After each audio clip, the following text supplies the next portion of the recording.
Olá, eu sou a Nilza Maria Botiquian, estamos hoje no ar para apresentar o terceiro número do nosso programa Diálogos INEU, uma iniciativa do Instituto Nacional de Estudos sobre os Estados Unidos, o INCT-INEU. O presidente dos Estados Unidos, Donald Trump, está incontestavelmente diante de três grandes ameaças diante da sua campanha para a reeleição. Primeiro, a pandemia. Segundo, a situação econômica. E terceiro, as tensões das relações raciais que continuam escalando, né? E o que intriga é que ele parece apostar no quanto pior, melhor.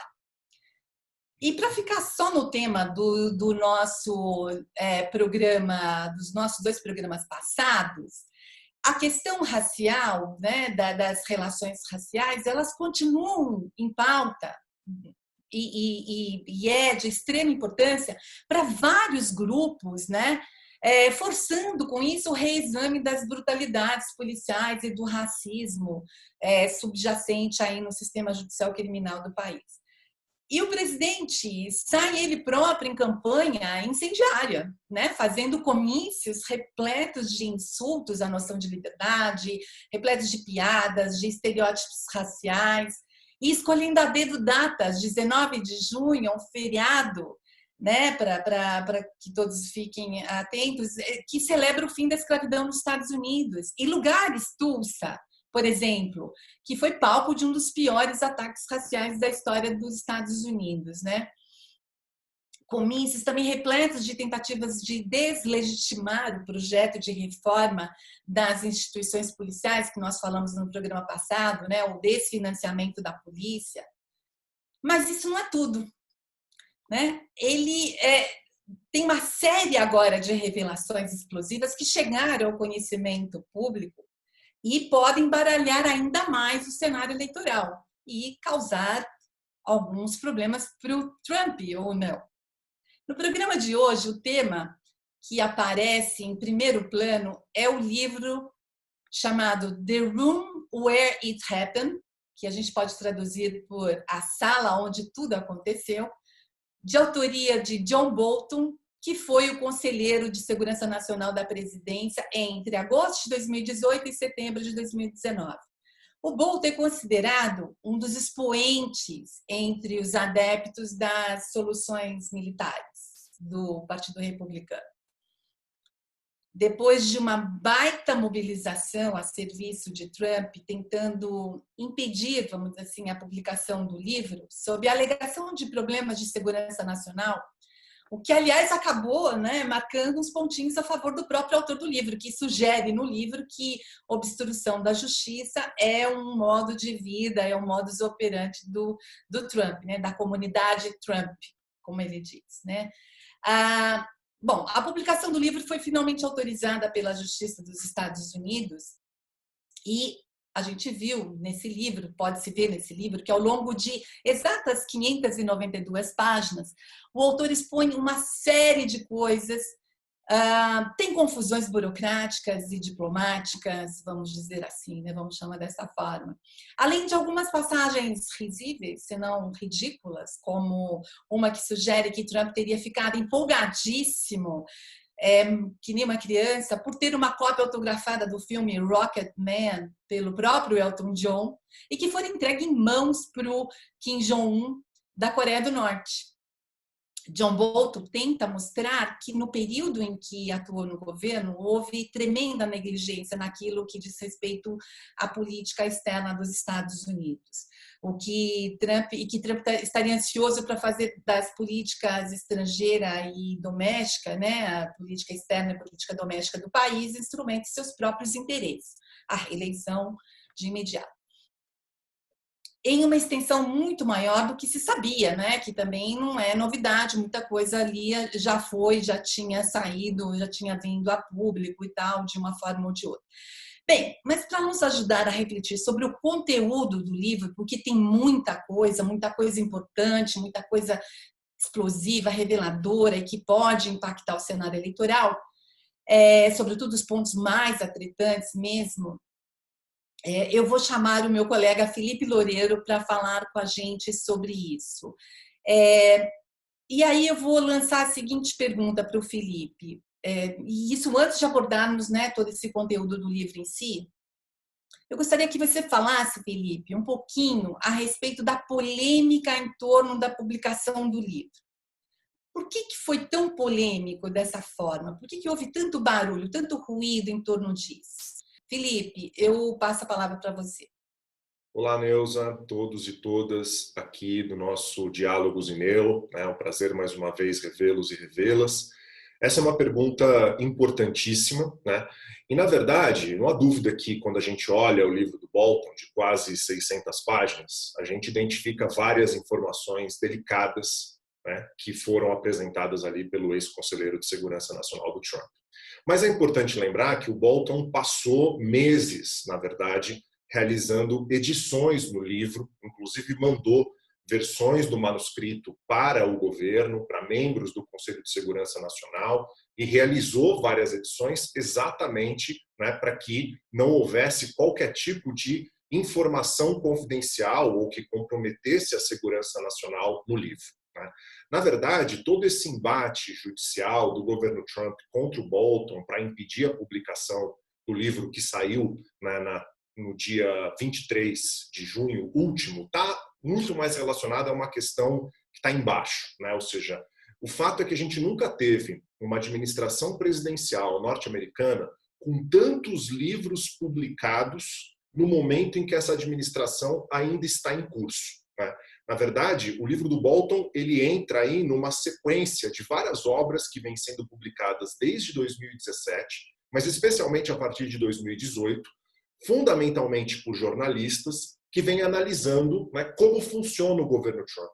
E essas obras, na verdade, elas se basearam, né, grande parte delas, em entrevistas com membros do governo Trump que apresentaram informações sobre o funcionamento do governo de maneira anônima. Tá? Os principais exemplos, acho que os espectadores vão certamente lembrar do caso do Michael Wolff, né, que em 2018 publicou uma obra que teve uma grande repercussão, chamada Fire and Fury, né, que na verdade usava um termo do Trump quando ele fazia referência de maneira bastante agressiva a como os Estados Unidos, né, reagiriam com relação à Coreia do Norte. O livro foi publicado em 2018. O próprio Michael Wolff vai publicar um outro livro em meados de 2019, chamado Siege, Trump Under Fire, né, que basicamente analisa aí a administração Trump entre os anos de 2018 e meados de 2019. E este ano, em janeiro de 2020, a gente tem uma obra que realmente é super importante, de dois jornalistas do Washington Post, o Philip Rucker e a Carol Leonnig, chamado A Very Stable Genius, né? Ou seja, um gênio muito estável, que inclusive é um termo que o Trump utiliza, né, utilizou bastante ao longo aí da sua administração, quando questionado especialmente se ele teria faculdade mental, né, e capacidade mental para administrar os Estados Unidos. Ele respondeu em várias oportunidades que, na verdade, ele não só tinha faculdade mental, mas ele era um gênio muito estável. Né? Esse livro do Rucker e da Leonnig, na verdade, é um livro que trata da administração Trump desde 2017, né, e que também se utilizou muito de entrevistas com membros da administração que falaram de forma anônima. No caso do Bolton, a gente vai encontrar muitas informações no livro do Bolton que ratificam, que confirmam o que as obras, por exemplo, do Wolff, da própria Leonnig, do Rucker, já diziam, né? Obras de jornalistas já diziam sobre como a administração Trump funcionava. A diferença é que dessa vez a gente tem um membro do governo escrevendo.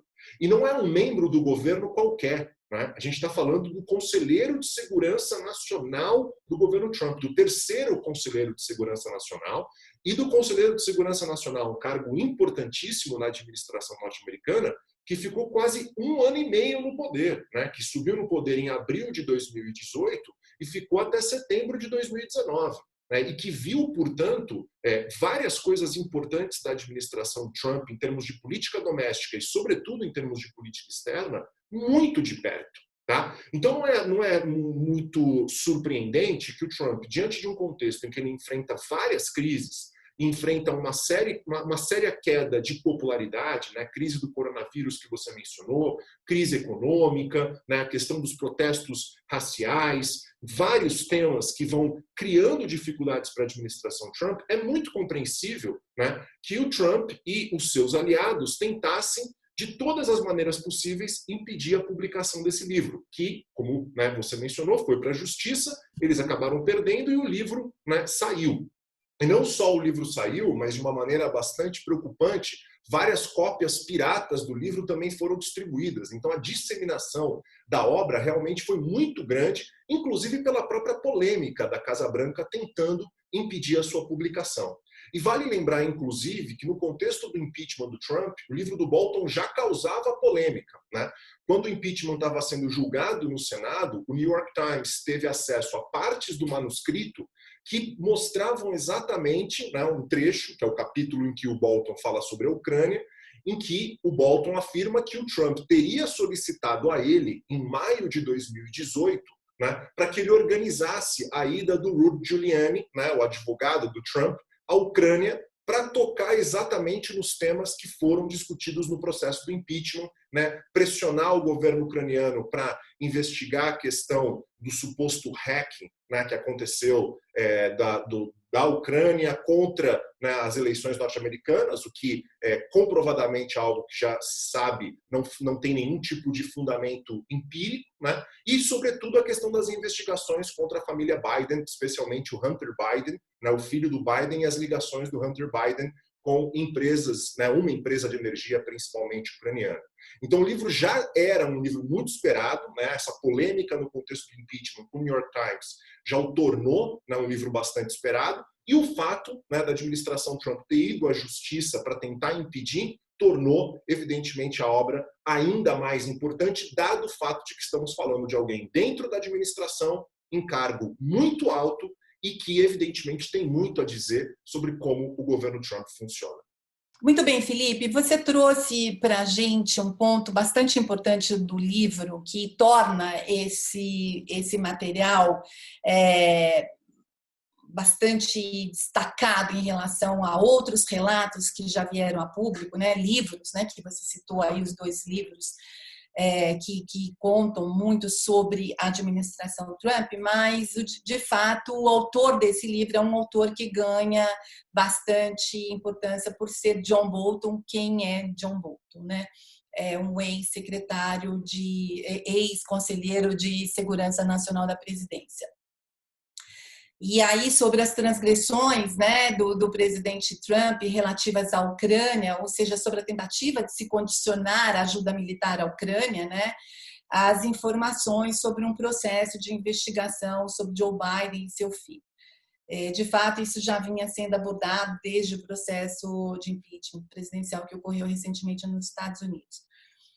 E os relatos contidos no livro confirmam isso, você corretamente destacou o ponto. Mas há outras questões, né, relevantes exibidas no livro, inclusive desde antes do lançamento oficial do livro, os comentaristas políticos já davam spoiler de que o livro trazia outras transgressões semelhantes à Ucrânia, no caso da Ucrânia.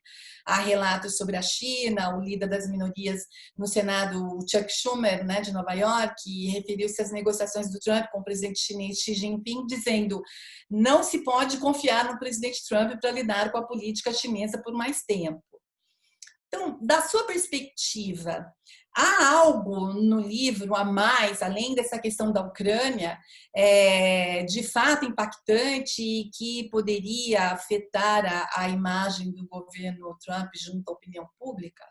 Então, Neuza, na verdade o livro ele é bem grande, né, como você já disse, tem quase 600 páginas, e antes de falar um pouquinho das informações, que são muitas delas comprometedoras e que confirmam, né, o que eu já coloquei antes, né, de relatos de obras anteriores, especialmente de jornalistas, sobre como a administração Trump funciona, eu acho que vale a pena dar para o nosso espectador, para a nossa espectadora, um mínimo de um overview sobre como o livro está organizado.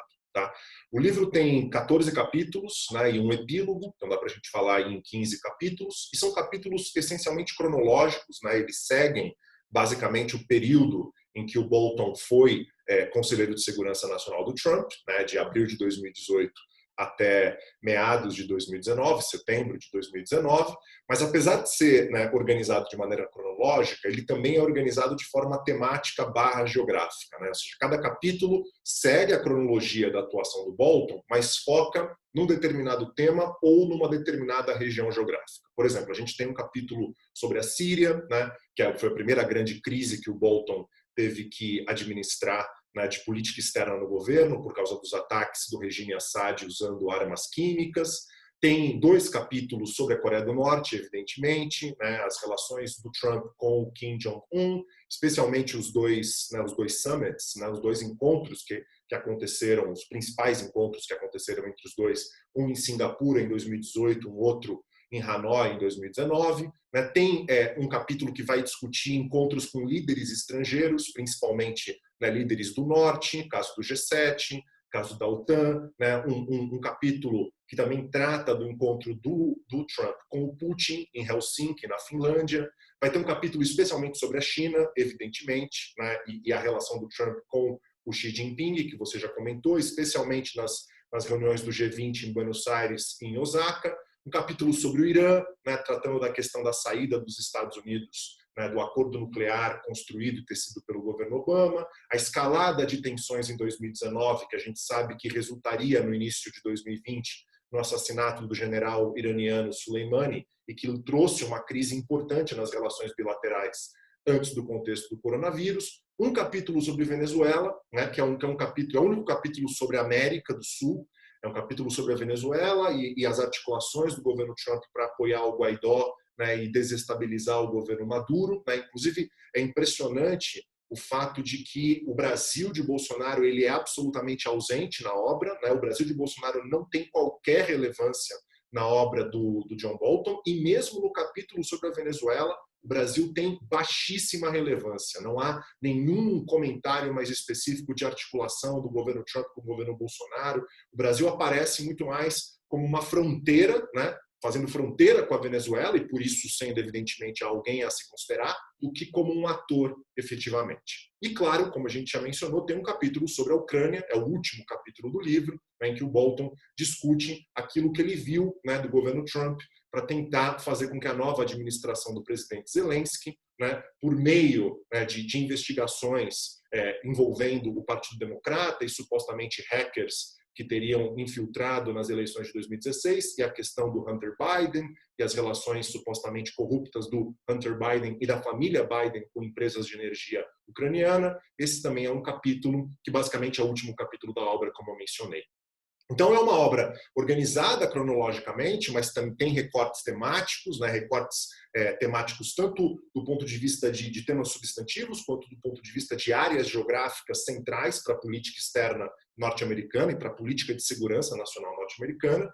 Mas o que me chama muito a atenção na obra é a riquíssima descrição que o Bolton traz, né, com relação aos encontros do Trump com líderes estrangeiros, encontros também do próprio Bolton, né, com lideranças estrangeiras, mas as partes em que o Bolton descreve os encontros do Trump com líderes estrangeiros é extremamente rica, né, os encontros em que ele, Bolton, esteve presente, evidentemente, a interação, como é que se dá a interação em reuniões administrativas, com o Trump e sem o Trump, né? Pensando aí de que maneira a Casa Branca está organizada, e o funcionamento do governo em si. Né? Então, esses elementos eles são elementos realmente muito significativos da obra, que eu acho que chamam muito a atenção. Tá? E essa descrição, como eu já mencionei anteriormente, ela vai confirmar vários aspectos trazidos pelas obras dos jornalistas que eu mencionei na minha última fala, né? na pergunta que você fez.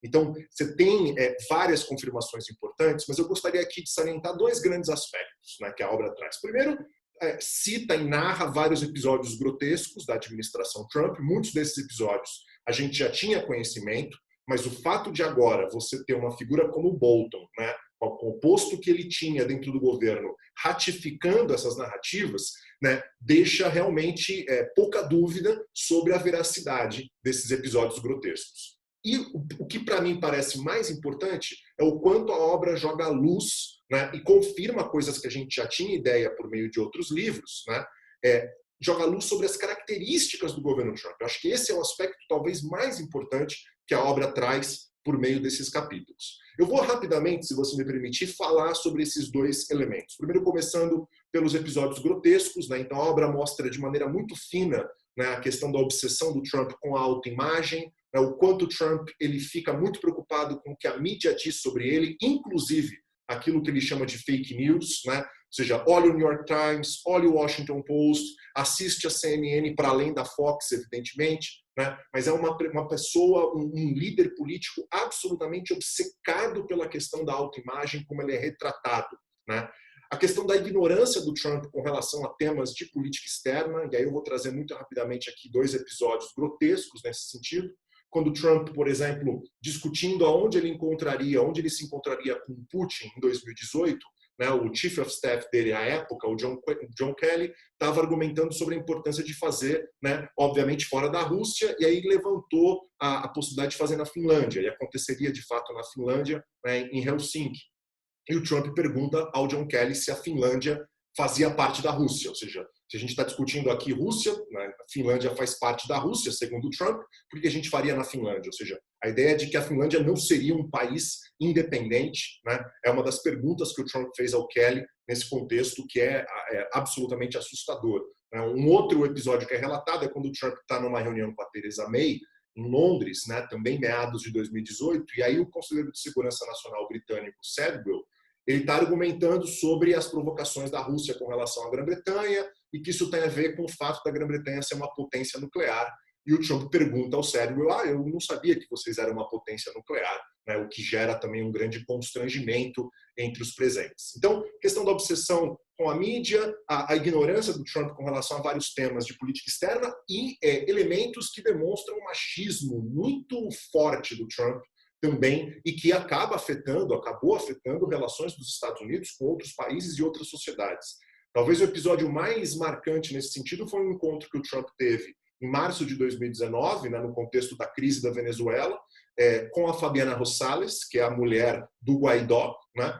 E o Bolton argumenta que a coisa que mais chamou a atenção do Trump no encontro foi o fato da Rosales não ter aliança, né? E ele mencionava isso posteriormente em várias oportunidades, o quanto o Guaidó seria um líder fraco, né, e que o Maduro estava se mostrando um líder forte, e o Bolton deixa entender que essa relação tem a ver com o fato do Guaidó não colocar, entre aspas, a mulher dele no seu devido lugar, né, e, portanto, não ter uma aliança mostrando que ela é casada e que ela é comprometida. Então, você tem cenas de machismo que aparecem no livro, e acho que essa é uma das mais significativas que eu gostaria de trazer aqui para os espectadores. Então, esse é um ponto, na questão, né, das cenas bizarras, dos episódios grotescos, que são confirmados pela obra do Bolton. O segundo ponto é como o governo funciona, e que eu acho que aqui vai ter um impacto bastante grande no processo eleitoral, e, a meu ver, já está tendo um impacto grande no processo eleitoral.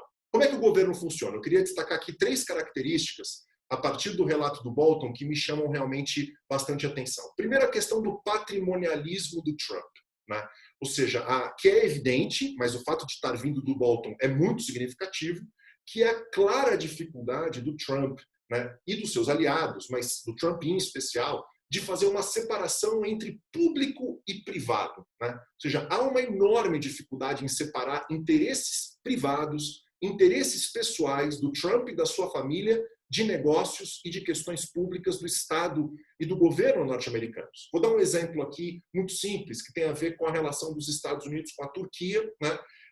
O Trump queria, na verdade, a liberação de um líder religioso norte-americano que estava preso pelos turcos. E aí o presidente turco, o Erdogan, numa ligação com Trump, ele reclama, né, de uma perseguição de um banco turco, né, que há suspeitas de que há conexão de corrupção do Erdogan com esse banco, inclusive chamado Halk Bank, que estaria sendo investigado por procuradores de Nova York, né, pela questão do banco estar violando sanções norte-americanas contra o Irã. E o Trump teria respondido, de acordo com o Bolton, que ele resolveria o caso, né? Ou seja, a questão da relação do Trump com os líderes é uma relação pessoal e ele pode mexer em aspectos do Estado norte-americano que ele, na verdade, não pode. Ele diz que ele pode sem qualquer problema, que ele resolveria o caso e que os procuradores de Nova York, na verdade, seriam pessoas do Obama, ele usa essa expressão, e que assim que possível eles seriam trocados e teria tudo isso resolvido, né? Então, acho que esse é um dos vários exemplos de episódios de patrimonialismo que a gente vai identificar na obra do Bolton. E essa questão dos procuradores de Nova York, Neuza, é muito importante porque a gente está num contexto de debate em que o William Barr, né, que é o secretário de Justiça, vem sendo fortemente criticado na sociedade norte-americana e por procuradores norte-americanos de estar politizando excessivamente o Departamento de Justiça, né? Então, por exemplo, sugerindo penas mais leves para figuras que são próximas ao Trump, como é o caso do Roger Stone, que é um amigo pessoal do presidente, né? No caso do Michael Flynn, que foi o primeiro conselheiro de segurança nacional do Trump, chegou ao extremo, né, de já ter um processo em curso e o Departamento de Justiça retirar o processo, né, dizer que o processo não tem que continuar. Foi uma coisa absolutamente inédita. E, recentemente, a troca do procurador do Distrito Federal lá de Nova York, que é inclusive o tema dessa conversa do Trump com Erdogan, chamado Jeffrey Berman, né, que também gerou muita consternação na comunidade, especialmente na comunidade jurídica norte-americana, de provas dessa politização do Departamento de Justiça. Então, o primeiro exemplo de como o livro ilumina características do governo Trump tem a ver com essa questão do patrimonialismo. O segundo exemplo é o quanto o livro mostra que o policymaking do governo Trump é um policymaking caótico e absolutamente irresponsável, né? Então você percebe membros da família, especialmente a figura do Jeb Kushner, né, que é o cunhado, né, do Trump, participando ativamente de negócios de Estado, sem ter nenhum respeito às esferas de atuação de outros membros do governo, né? Então é muito claro isso. E aí tem um episódio que eu gostaria de trazer para os espectadores, que eu acho que é um episódio muito significativo, né, desse policymaking caótico, que foi no final de 2018, o livro relata, o Bolton estava nessa reunião, está tendo uma crise migratória, a questão dos migrantes da América Central e do México tentando entrar nos Estados Unidos, o Trump evidentemente polarizando e aumentando essa crise enormemente. Estavam no meio de uma reunião e aí chega a informação de que o Kushner estaria em contato já telefônico com o ministro das Relações Exteriores do México. E aí o John Kelly, que era o Chief of Staff, falou, mas como assim? O que o Kushner está fazendo ligando para o ministro das Relações Exteriores do México, né? Ou seja, rompendo completamente as esferas de atuação dentro do governo, e o Trump foi extremamente agressivo com relação ao Kelly.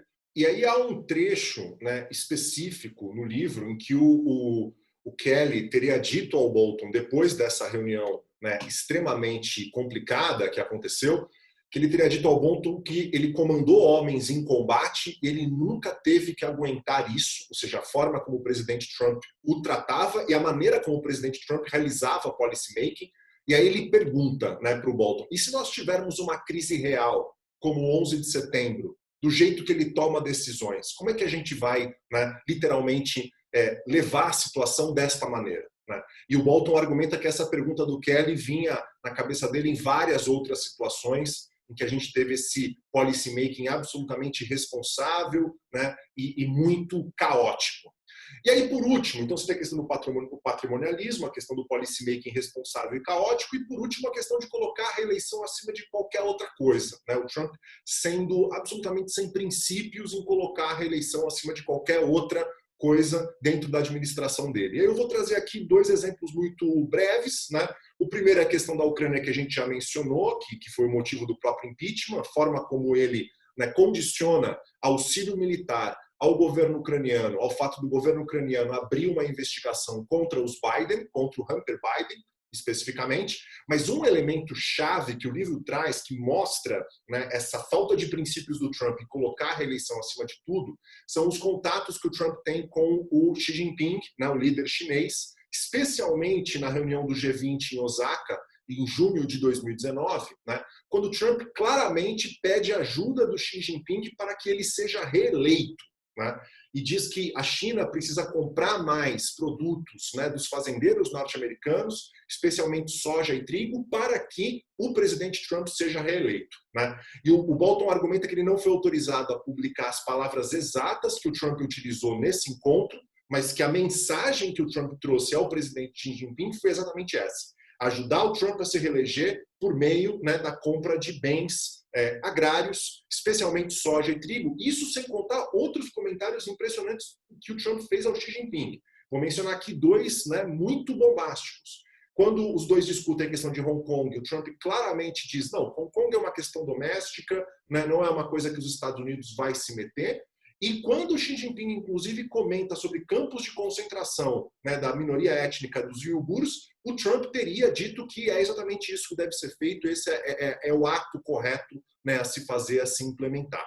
Então, o primeiro exemplo tem a ver com, né, a forma como o Trump pedia de maneira muito clara para líderes estrangeiros ajudá-lo no processo de reeleição, por meio de suborno, por meio de ameaças ou por meio desses favores, né, no caso especificamente da China, de compra de bens agrários. O segundo exemplo, né, de como ele coloca a reeleição acima de qualquer outra coisa, tem a ver com a forma como ele lida com problemas dentro da administração, né? Minimizando problemas, negando problemas, tendo foco especificamente no curto prazo. E aí você tem vários exemplos que o Bolton apresenta ao longo do livro, né?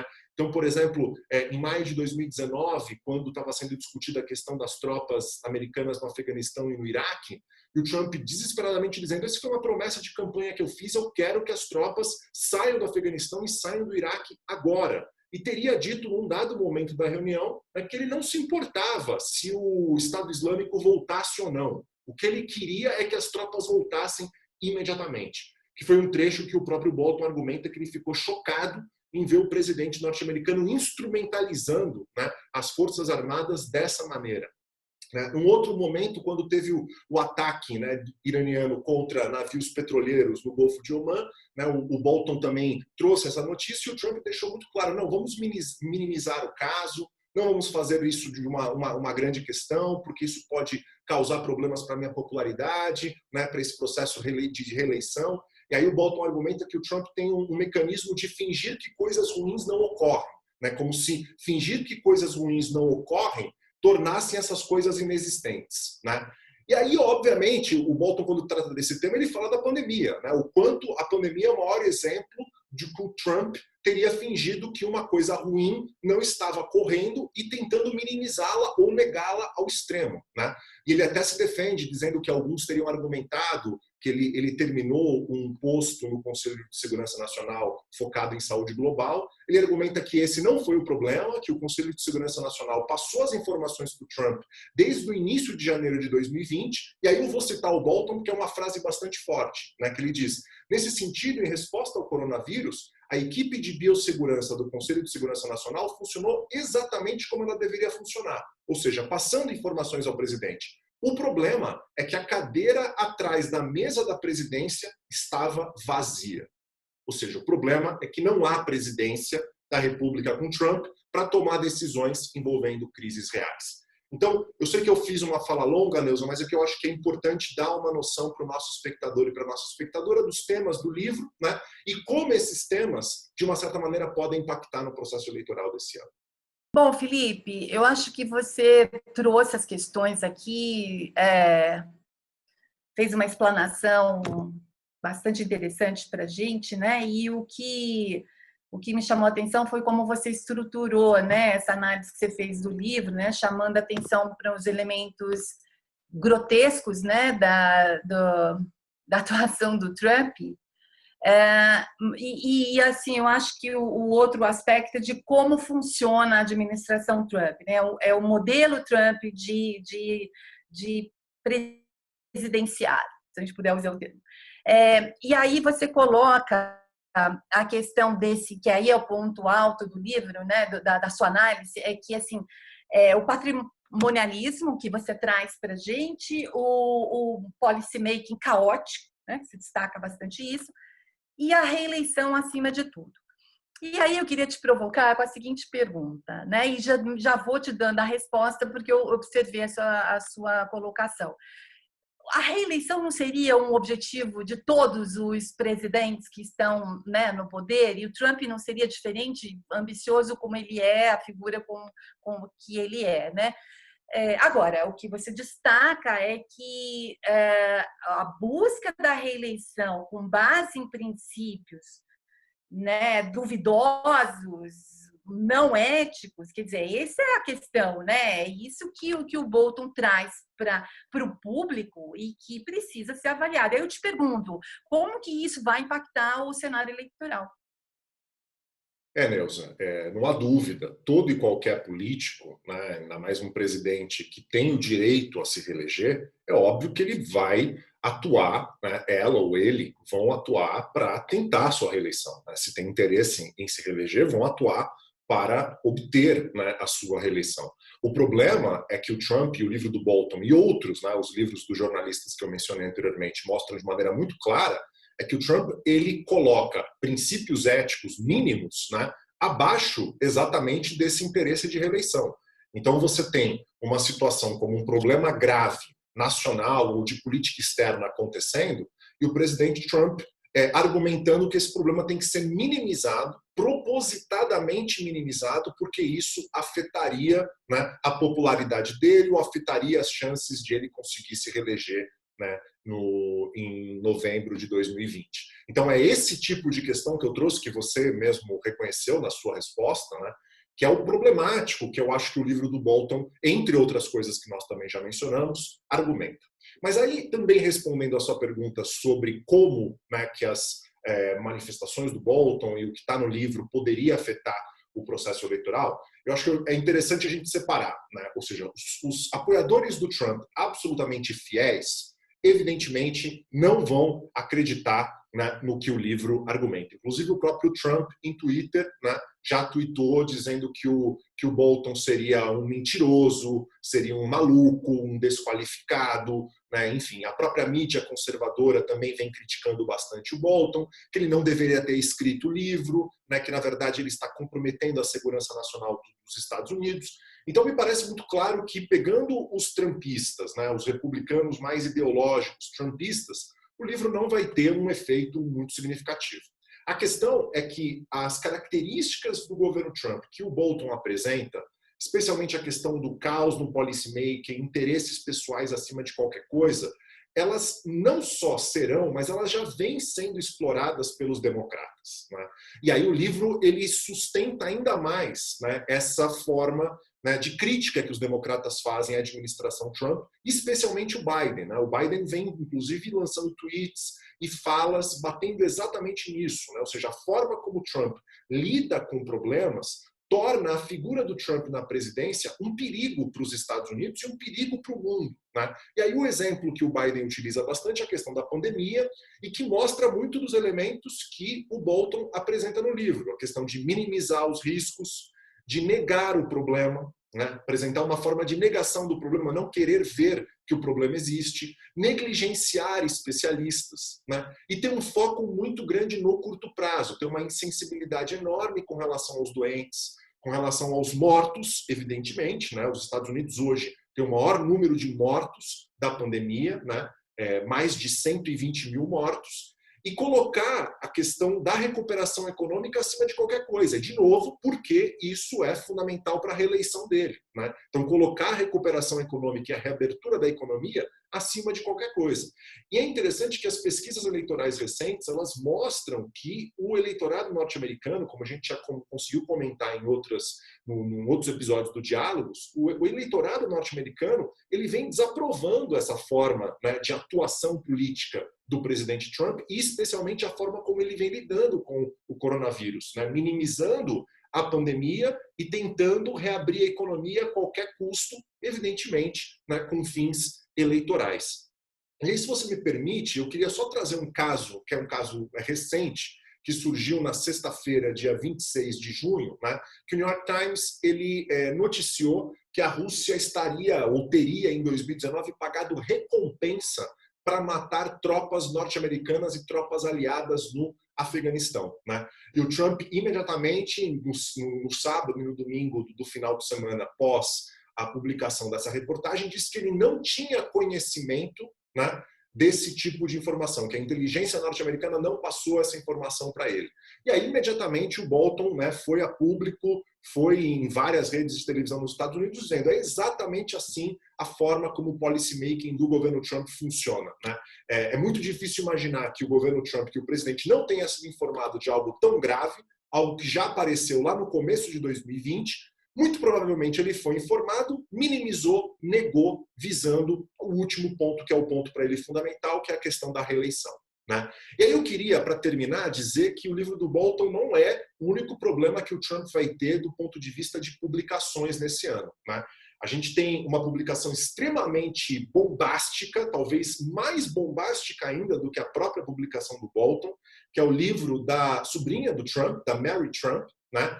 Cujo título ainda, né, de uma maneira muito precária, que eu vou traduzir aqui, como Muito e Nunca Basta, como minha família criou o homem mais perigoso do mundo, né, que vai ser publicado no final de julho, mas que o governo Trump está na justiça de novo para tentar proibir a sua publicação, né? Então a gente não sabe se de fato esse livro vai ser publicado, mas promete ser bombástico para mostrar a história do Trump na família e como o Trump é uma figura absolutamente sem princípios e não apenas com relação à questão eleitoral. E o livro do McMaster, né, que foi o segundo conselheiro de segurança nacional do Trump, antes do Bolton, né, foi o conselheiro entre fevereiro de 2017 e abril de 2018, ele também está com um livro para ser publicado em setembro deste ano, né? Então, se o Bolton trouxe luz ao policymaking entre 2018 e 2019, o livro do McMaster vai trazer luz ao policymaking do governo Trump durante o ano de 2017, que era o ano que o McMaster era conselheiro de segurança nacional do Trump. Então, de fato, a situação para o Trump não é uma situação boa, acho que as pesquisas eleitorais mostram isso muito bem, e há muitos elementos, como eu espero ter, né, deixado claro ao longo dessa nossa exposição, há muitos elementos no livro do Bolton que podem ser explorados para piorar ainda mais a situação eleitoral do governo Trump, especialmente pensando nas eleições presidenciais de novembro deste ano. É isso aí, Neuza. Bem, chegamos ao final de mais um número do programa Diálogos Ineu. E eu gostaria de agradecer aqui a todos que nos assistiram e ao Felipe, que expôs aqui, que ajudou a gente a refletir de forma bastante pertinente, né, e enriquecedora em termos de conhecimento. E gostaria de dizer também que, se você tem comentários, dúvidas, sugestões e perguntas, podem ser colocadas como comentários no próprio vídeo do nosso canal no YouTube. E para aqueles que ainda não se inscreveram, eu vou fazer de novo um apelo. Por favor, inscrevam-se e não se esqueçam de dar um like para a gente sempre agradece bastante por isso. E o nosso programa irá ao ar, então, no dia 16 de julho de 2020. Esperamos vocês lá.